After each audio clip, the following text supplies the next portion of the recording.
Hello everyone, आज का हमारा विषय होने वाला है भौतिक विज्ञान यानी फिजिक्स, जिसमें मैं आपको बताने वाला हूँ दो टॉपिक। पहला तो है अपना कार, दूसरा है एनर्जी यानी ऊर्जा।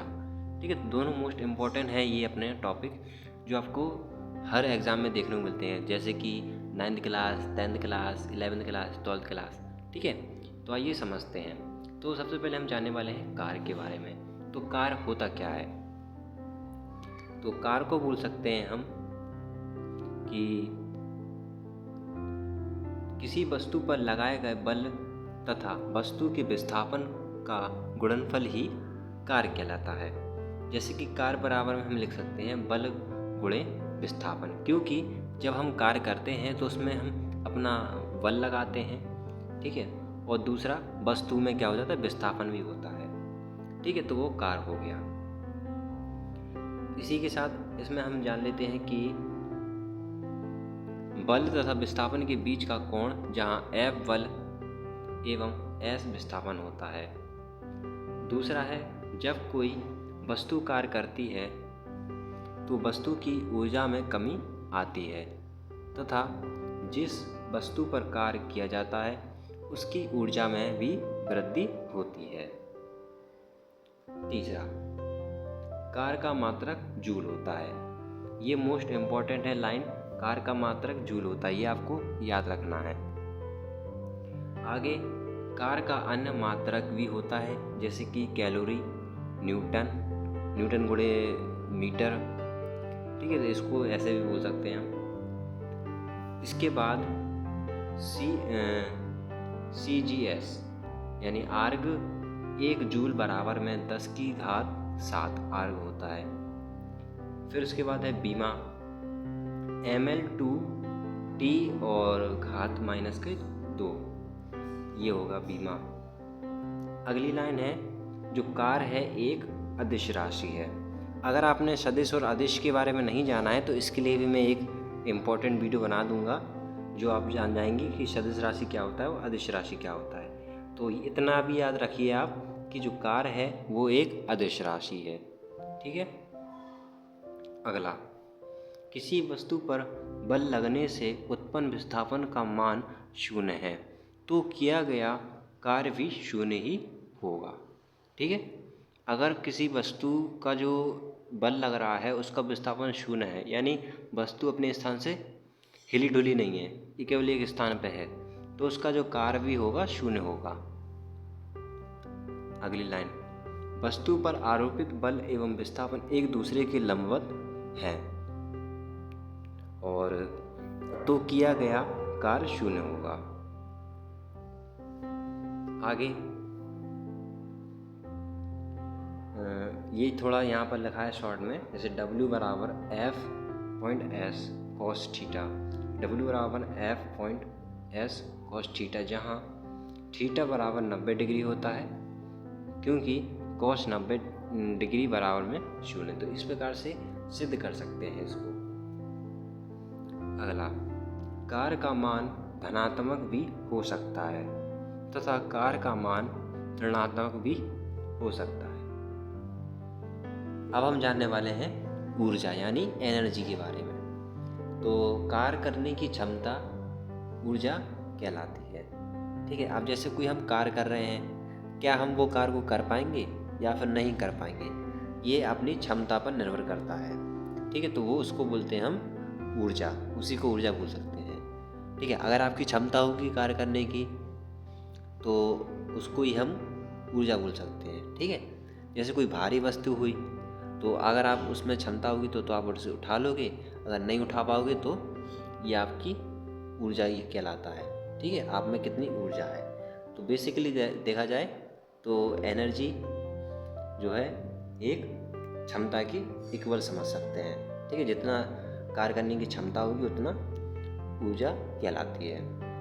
दूसरा, ऊर्जा एक अदिश राशि है, ये भी अदिश राशि में आता है।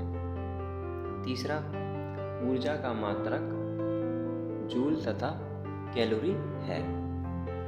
अब इसमें हम एक नियम जान लेते हैं। कौन सा नियम है? ऊर्जा का संरक्षण वाला नियम है ये। तो यहाँ पर हो जाएगा इस नियम के अनुसार ऊर्जा को ना तो नष्ट किया जा सकता है और ना ही उत्पन्न किया जा सकता है, केवल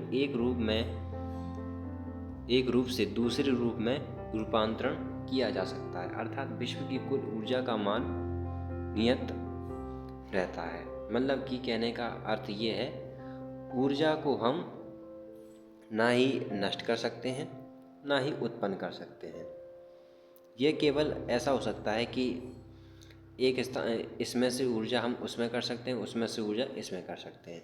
ये ऐसे कर सकते हैं हम ऊर्जा को, ठीक है, ना कि हम इसे नष्ट कर सकते हैं और ना ही हम इसे उत्पन्न कर सकते हैं, ठीक है। आगे है ऊर्जा के भिन्न भिन्न प्रकार। तो ऊर्जा के कई प्रकार होते हैं, वो मैं आपको सारा एक्सप्लेन कर देता हूँ, जिससे कि आपका पूरा क्लियर हो जाएगा ऊर्जा के बारे में।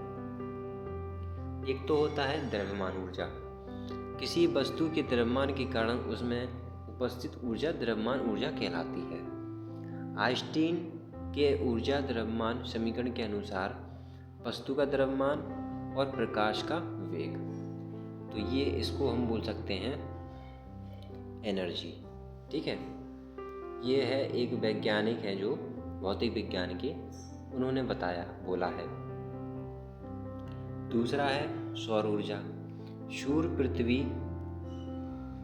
पर ऊर्जा का सबसे बड़ा प्राकृतिक स्रोत है, ठीक है, और माना भी जाता है। सूर्य से हमें सौर ऊर्जा विकिरणों के रूप में प्राप्त होती है। विकिरणों का मतलब समझते हैं आप, कई किरणों में विभाजित होकर के हमें एक ऊर्जा प्राप्त होती है, ठीक है।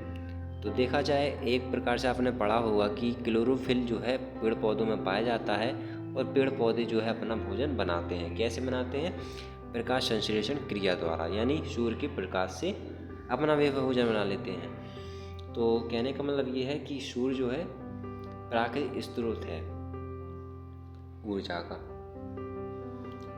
तीसरा है ऊष्मा ऊर्जा। ऊष्मा ऊर्जा देखिए, जब किसी वस्तु पदार्थ का दहन करते हैं या उसको हम जलाते हैं, ठीक है, इसमें जो दहन लिखा है इसका मतलब होता है जलाते हैं। आगे है या दो वस्तुओं के बीच घर्षण हो तो ऊष्मा ऊर्जा मुक्त होती है, मतलब निकलती है। घर्षण का मतलब समझते हैं, जैसे कि सर्दी का टाइम जब आता है तो हम दो अपनी हथेलियों को आपस में रगड़ते हैं, जिससे कि थोड़ी गर्माहट प्राप्त होती है, तो उसी को बोल सकते हैं हम ऊष्मा ऊर्जा भी बोल सकते हैं, ठीक है। तो सर्दियों में ऐसा करने से जो है हमारे हथेलियों को गर्माहट प्राप्त होती है और उसी को हम घर्षण बोलते हैं। किन्हीं दो बिंदुओं को या किसी दो पदार्थ को आपस में रगड़ने से घर्षण उत्पन्न होता है, ठीक है। तो यहाँ पर हमें गर्माहट प्राप्त होती है, तो इसलिए इसको ऊष्मा ऊर्जा भी कह सकते हैं। अगला प्रकाश ऊर्जा, ये तो हमने जान लिया है। तो इसमें और भी कुछ बताया गया है थोड़ा सा अलग। देखिए, विद्युत चुम्बकीय तरंगों के रूप में दृश्य प्रकाश में उपस्थित ऊर्जा प्रकाश ऊर्जा कहलाती है। अगला है ध्वनि ऊर्जा। ध्वनि तरंगें जब किसी माध्यम में गति करती हैं तो इन तरंगों में ध्वनि ऊर्जा पाई जाती है। इसी ऊर्जा के कारण माध्यम के कणों में कंपन होता है तथा ध्वनि तरंगें आगे गति करती हैं। तो जब कोई वस्तु आपस में टकराती है तो कंपन भी होता है, ठीक है। आपको कोई वस्तु में नहीं दिखता होगा, लेकिन जो साउंड सुनाई देता है आपको, तो वही एक प्रकार का कंपन कहलाता है। उसी को बोल सकते हैं ध्वनि तरंगें जो है उत्पन्न हो जाती है। अगला है अपना यांत्रिक ऊर्जा। किसी वस्तु में गति या उसकी स्थिति में परिवर्तन के कारण उत्पन्न ऊर्जा यांत्रिक ऊर्जा कहलाती है, ठीक है। तो यांत्रिक ऊर्जा क्या कहलाती है? गति या उसकी स्थिति में परिवर्तन के कारण उत्पन्न ऊर्जा यांत्रिक ऊर्जा कहलाती है। वस्तु अगर गति अवस्था में है या उसकी स्थिति में परिवर्तन हो रहा है एक स्थान से दूसरे स्थान, तो ये कहीं ना कहीं यांत्रिक ऊर्जा बोल सकते हैं इसको। यांत्रिक ऊर्जा दो प्रकार की होती है। पहला है गतिज ऊर्जा, दूसरा है स्थितिज ऊर्जा, ठीक है। अब यहाँ पर जो है सिंपल हो गया आपके लिए यांत्रिक ऊर्जा की परिभाषा याद करना। कैसे? यांत्रिक ऊर्जा और स्थितिज ऊर्जा अगर हो रहा हो तो ये एक यांत्रिक ऊर्जा को उत्पन्न करता है। इसको मैं आपको एक्सप्लेन कर देता हूँ उदाहरण से गतिज ऊर्जा के बारे में। ये इसकी परिभाषा हो गई गतिज ऊर्जा की। किसी वस्तु में गति के कारण उत्पन्न ऊर्जा गतिज ऊर्जा कहलाती है।